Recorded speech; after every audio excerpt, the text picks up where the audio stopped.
I can't remember a time when I wasn't a wrestling fan.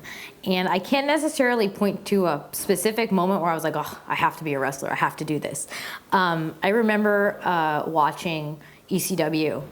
Seeing Steve Corino in particular, and doing his King of Old School thing. And something with that just really connected with me. And I was like, if I was gonna be a wrestler, that's what I would be. I don't know why that spoke to me as a young girl. It was a really weird connection to make. But that was a moment where I was like, if I was gonna be a wrestler, like that's what I would be. I would be Steve Corino.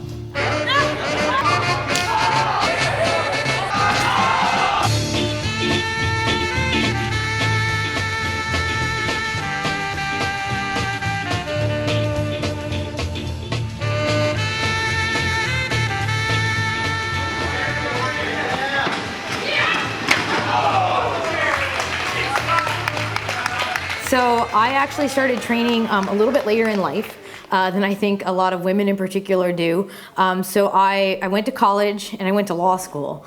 And it was halfway through law school that I decided I had to do this because I was so unhappy that I hadn't. And it was getting to the point where I couldn't go to a wrestling show anymore without feeling just kind of a little empty, not to be dramatic about it, but that I just felt like there's something missing and there's something I've always wanted to do. And if I don't do it, then I'm never going to be fulfilled. And I'm going to be a wrestling fan my whole life, but I'm going to just sit back and watch and say, wow, I really wanted to do this and I didn't try. And that to me is like being a quitter, is not trying.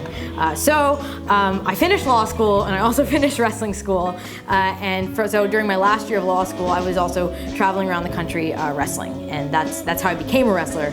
But I don't have a moment anyway, that was the original question, of how I decided to become a wrestler. But once I did, I was pretty head on about it.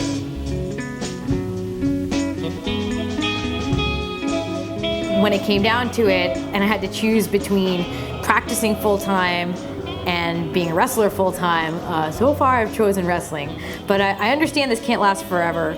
But yeah, law school is pretty all-encompassing, so it's not really a good plan. Like I always say this, I don't recommend this. If you're in law school, don't go to wrestling school, don't become a wrestler. Like finish one or the other.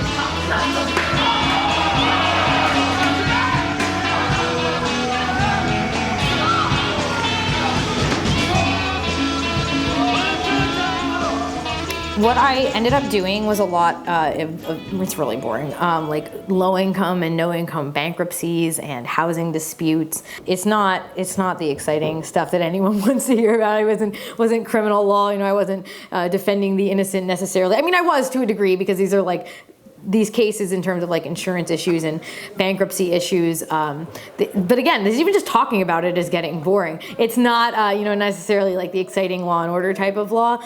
But it's something I'm really passionate about in terms of legal aid and legal advocacy.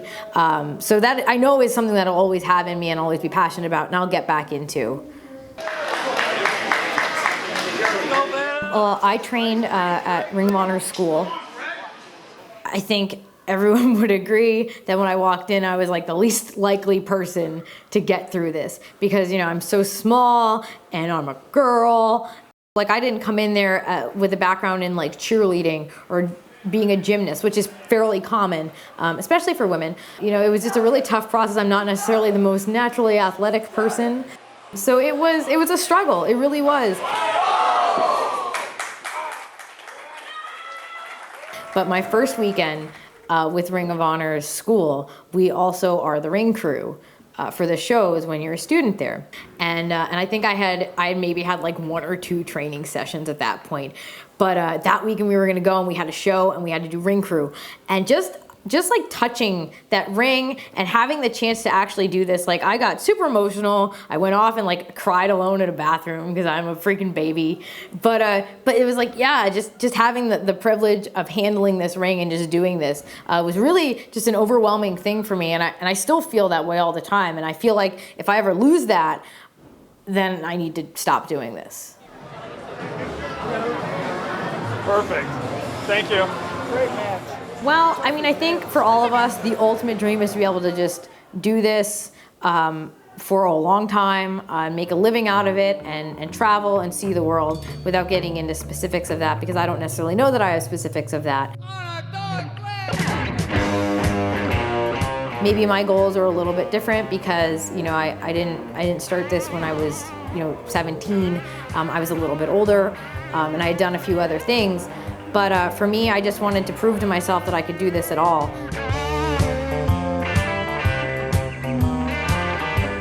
And, you know, now I get to travel and I get to perform in front of crowds all over the place and work with lots of different people, and that's great. So I'm doing pretty well. I'm pretty happy with things. I think some people would look at my situation and be like, well, don't you want to go here or there? And I'm not saying I don't, but I don't necessarily know that it's